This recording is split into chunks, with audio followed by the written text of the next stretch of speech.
The old SEC East, as we mentioned, has the powers like Florida and Kentucky, but the former teams from the West Division are looking to move up in this one big happy SEC non-divisional family. KOMU8's Martin Satovsky shows us a familiar face with a formerly Western team.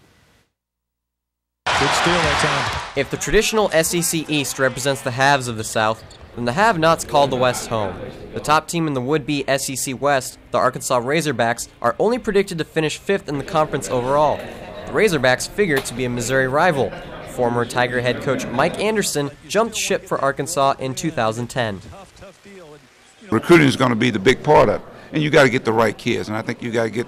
It's kind of like building a house, brick by brick, piece by piece. And I think if you get the right pieces and you build that house, then I think it's going to stand for a long time. Rolling in after the Razorbacks at the 6th and 7th positions are Alabama and Ole Miss. Now last year, Alabama won 21 games, while Ole Miss won 20. The Missouri Tigers will play their first ever SEC game right here at Mizzou Arena on January 8th against the Crimson Tide, and then will travel to Mississippi just 4 days later to take on the Rebels.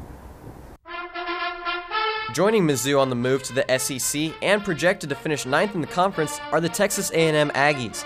While Mizzou picked up 14 wins in the Big 12 last season, the Aggies had 14 losses. We recognized right away we better get better guards, and get more athletic, and we did that we think in the recruiting this past year, but we need more. Expected to dwell in the basement of the conference are the two other SEC Tigers, Auburn and LSU. Auburn is hoping some newcomers can help lead the way. The two additions that I think will really are the key to this year are the two junior college big men transfers, Sharif Adamu that I talked about, who was at Georgia perimeter, 6'9", 235 pounds. And then you talk about Hassan Dixon Tatum, the 7-footer. Expectations are low for the Mississippi State Bulldogs, picked to finish last in the entire conference. And while in the SEC the East and West divisions don't exist anymore, the result could be a more competitive conference.